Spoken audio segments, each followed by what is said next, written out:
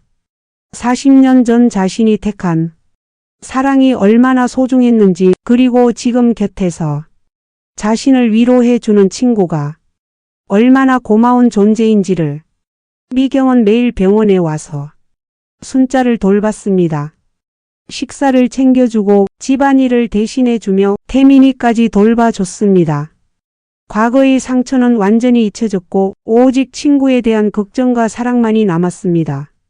태준은 2주 만에 의식을 되찾았지만 왼쪽 팔다리에 마비가 왔습니다. 재활치료가 필요했고 순자는 간병에 전념해야 했습니다. 이때 민호와 지영 부부가 큰 결심을 했습니다. 지영이 직장을 그만두고 시아버지 간병을 돕기로 한 것입니다. 어머님 혼자서 다 하시려고 하지 마세요. 저도 도와드릴게요. 지영의 말에 순자는 눈물이 났습니다. 지영아, 고마워, 정말 고마워. 순자는 며느리의 손을 꼭 잡았습니다. 미경이 딸이었지만 이제는 진정한 자신의 딸처럼 느껴졌습니다. 혈연이 아니어도 진정한 가족이 될 수 있다는 것을 깨달았습니다. 재활치료 과정에서 태준은 점차 회복되었습니다. 완전하지는 않았지만 일상생활이 가능할 정도로 좋아졌습니다. 그리고 이 시련을 통해 박 씨 가족과 김 씨 가족은 더욱 단단하게 결속되었습니다. 태준이 어느 정도 회복되었을 무렵 미경에게서 충격적인 소식이 전해졌습니다. 미경이 유방암 진단을 받은 것입니다. 순자야, 난 괜찮아. 초기라서 수술하면 완치될 수 있대. 미경은 담담했지만 순자는 천둥 맞은 듯 했습니다. 왜 이제야 말해?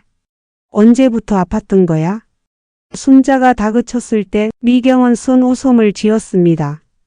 태준이 형 일 때문에 너무 힘들어 보여서 걱정시키고 싶지 않았어. 순자는 미경을 꼭 끌어안았습니다.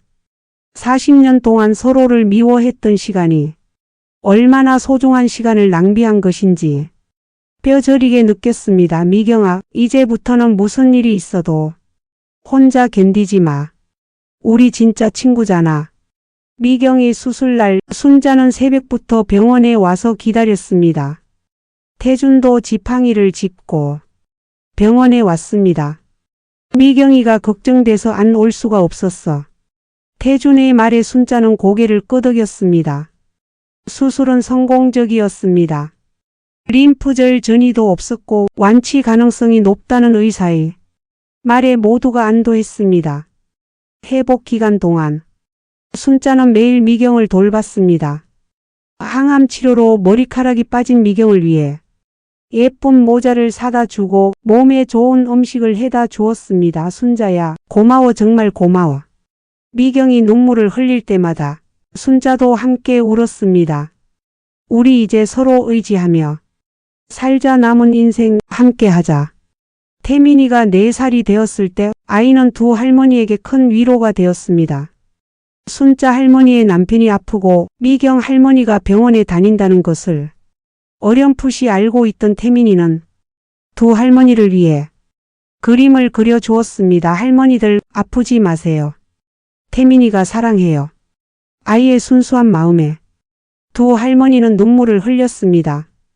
이 작은 생명이 얼마나 큰 힘이 되는지 새삼 깨달았습니다.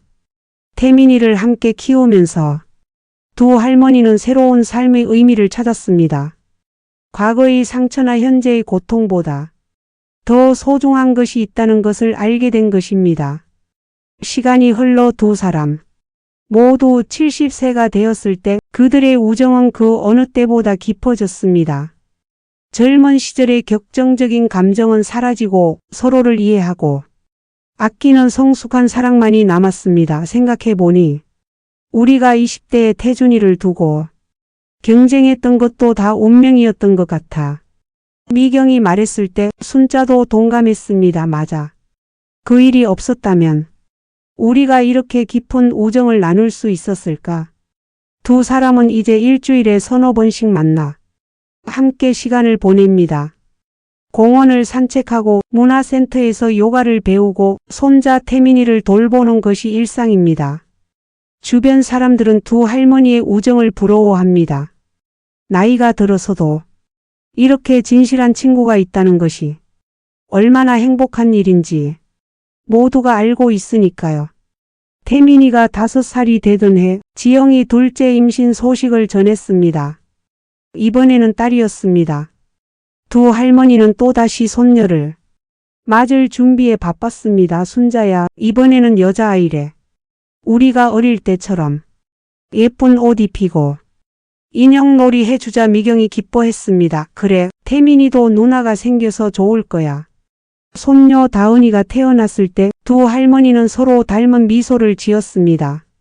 새 생명 앞에서 느끼는 경이로움과 감사함이 똑같았습니다. 미경아, 우리 참 복 받았다. 이 나이에 이런 행복을 누리다니. 정말 그래, 우리가 젊을 때 알았다면 얼마나 좋았을까. 하지만 지금이라도 늦지 않다는 것을 두 사람은 알고 있었습니다. 손자 태민이와 손녀 다은이가 자라면서 두 할머니는 아이들에게 인생의 지혜를 전해 주었습니다. 태민아, 할머니들이 어렸을 때는 친구였다가 오랫동안 안 만났었단다. 순자가 이야기를 시작했습니다. 왜요? 태민이가 궁금해했습니다. 서로 오해를 했거든. 하지만 지금은 다시 가장 좋은 친구가 됐지. 그럼 친구랑 싸워도 다시 친해질 수 있어요? 물론이지. 진짜 친구라면 언제든 다시 친해질 수 있어. 미경이 덧붙였습니다. 태민아, 사람은 누구나 실수를 해. 하지만 잘못을 인정하고 용서를 구하면 모든 것이 괜찮아져. 아이들은 두 할머니의 이야기를 통해 용서와 화해의 소중함을 자연스럽게 배워갔습니다. 민호와 지영 부부도 부모님들의 변화를 보며 많은 것을 배웠습니다. 특히 지영은 시어머니와 친어머니의 화해 과정을 지켜보며 가족의 진정한 의미를 깨달았습니다. 여보, 우리도 나중에 저렇게 늙어서 친구들과 화해할 일이 있을까? 지영이 물었을 때 민호가 답했습니다. 아니, 우리는 애초에 그런 일이 없도록 살자. 어머니들처럼 40년을 낭비하지 말고. 두 사람은 부모님들의 경험을 교훈 삼아 더욱 현명하게 살아가려고 노력했습니다. 친구들과의 관계에서도 더욱 신중하고 이해심 깊게 행동했습니다. 75세가 된 순자와 미경은 건강관리에 더욱 신경 쓰게 되었습니다. 태준의 뇌경색과 미경의 암 경험을 통해 건강이 얼마나 소중한지 깨달았기 때문입니다. 두 사람은 매일 아침 공원에서 만나 함께 운동을 했습니다. 빠르게 걷기, 간단한 체조, 그리고 명상까지 건강한 몸에 건강한 마음이 깃든다고 믿었습니다. 순자야, 우리 100세까지 살자. 태민이 결혼할 때까지는 봐야지. 미경이 농담 반 진담 반으로 말했습니다. 그래, 정손자까지 보자. 우리 오래오래 살면서 이 행복을 계속 누려 건강 관리를 함께 하면서 두 사람의 몸도 마음도 더욱 젊어졌습니다. 두 할머니의 아름다운 우정은 동네에서도 유명했습니다.